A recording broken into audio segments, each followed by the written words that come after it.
그러면 우리가 이렇게 비유를 하고 은유를 해야 하는 게 좋다라는 얘기잖아요. 결국은 이게 생각보다 되게 어려워요. 그럼 어떻게 비유와 은유를 잘 쓸 것인가, 이거 저도 참 어렵고 되게 노력을 많이 하는데요. 뭐 예전에 제가 막 우스갯소리로 막 뭐 그때 아마 제가 과장 때로 기억을 하는데, 막 업무 푸시가 엄청 들어와요. 막 그리고 뭐 방금 일 시켜놓고 막 바로 결과 달라고 하고 막 이런 경우 아마 경험들 많이 가지고 계실 텐데, 그때 막 저는 뭐 아니 당장 뭐 모내기 방금 끝났는데 내일 밥 달라고 한다고 막 이러면서 막 비유 쓰고 은유 쓰고 이렇게 했었단 말이에요.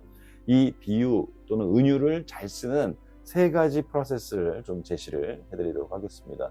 첫 번째는요, 특징을 추출하는 거예요. 내가 가장 전달하고자 하는 그 이야기의 가장 큰 특징 있잖아요. 두드러지는 특징.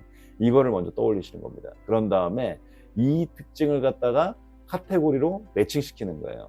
예, 세 가지 측면에서 이제 매칭시키는 게 좋은데, 첫 번째가 집이고요. 두 번째가 몸이고, 세 번째가 자연에서 찾는 겁니다.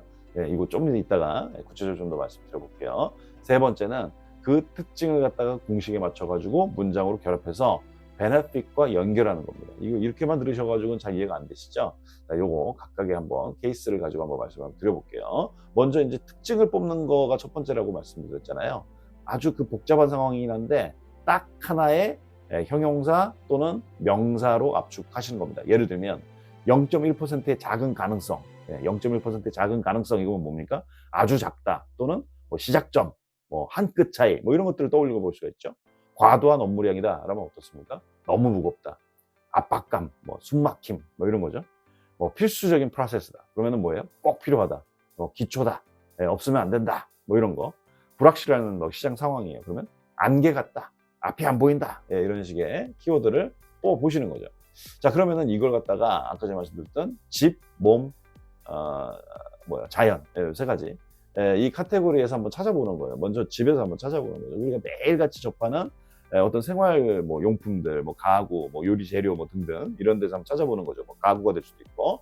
자, 그다음 두 번째가 몸에서 찾아보는 겁니다. 신체적인 어떤 감각이라든지 뭐 나의 건강, 뭐 운동, 뭐 이런 것들. 자, 그다음에 세 번째 자연이라고 말씀드렸는데, 누구나 다 아는 자연의 섭리들이 있잖아요. 또는 계절이라든지 날씨 변화라든지 이런 측면에서 생각을 해보신다는 거죠. 자, 그러면 예를 들면은 집이라는 카테고리에서 한번 생각해 보시는 건데, 첫 번째 이런 거예요. 예를 들면 소금 한 꼬집, 이거 뭡니까? 굉장히 막 작다 이런 느낌이잖아요. 엉킨 실타래, 너무 복잡하게 얽혀가지고 와, 이건 진짜 어떻게 풀어야 될지 모르는 그런 문제 상황이에요. 예를 들면 낡은 가구입니다. 익숙하고 편하긴 한데 이제는 바꿔야 할 때다라는 거를 좀 제시할 때, 예를 들면 첫 단추, 이런 거 뭡니까? 시작의 중요성을 제시할 때, 또는 뭐 윤활유다, 뻑뻑한 기계를 잘 돌려주는, 부드럽게 만들어주는 그런 요소, 이런 것들이 우리가 이제 집에서 이제 생각해 볼 수 있는 요소죠. 자, 그 다음에 이제 몸이라는 측면에서 보면 이제 신체적인 감각에서 이제 우리가 많이 느끼잖아요. 제가 요즘에요, 뭐 마라톤을 하는데요, 와, 조금만 막 뛰다 보면은 막 헐떡헐떡거리고 막 진짜 더 이상 걸을 수도 없는 막 이런 상태. 이렇게 이러잖아요. 막 이런 거. 또 오르막길을 오를 때, 뭐 저 같은 경우는 이제 자전거를 취미로 많이 타는데 어필 한다고 하잖아요. 이렇게 막 고갯길을 막 오를 때, 막 마지막 끝까지 올라갈 때 허벅지는 터질 것 같고, 뭐 요런 식의 은유를 쓰는 겁니다. 또는 운동하는 거 하는 건 너무 싫어요. 그런데 일단 밖에 나간다. 뭐 또는 일단 러닝머신 위에 선다. 뭐 이런 것들, 이 첫 발걸음이 중요하다, 이런 의미인 거죠. 또는 뭐 건강을 위해서 영양제를 잘 챙겨 먹는다. 뭐 몸에 해로운 것들을 몸에 집어넣지 않는다.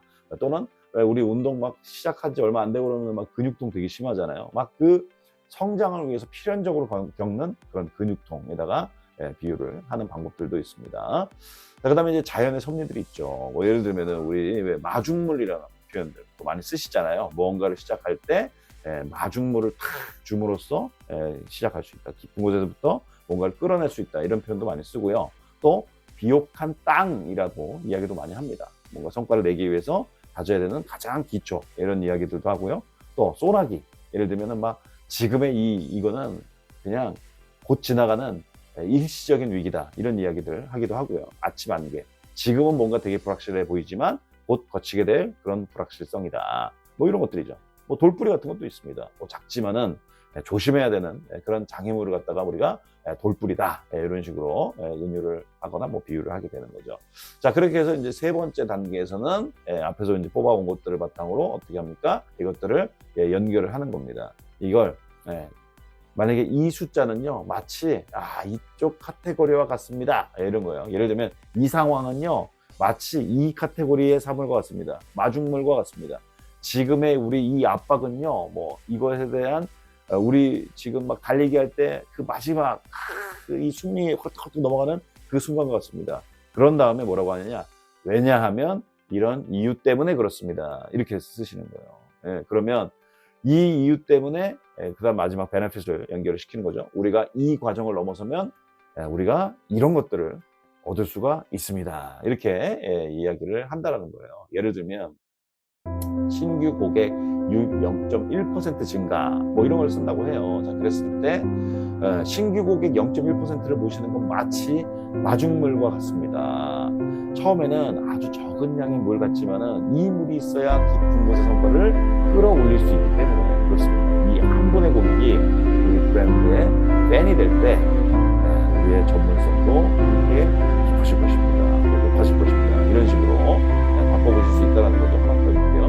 뭐 업무 프로세스 효율화 이런 거를 가지고 한다고 할 때 이번 프로세스에서는 이게다가 마치 윤활유를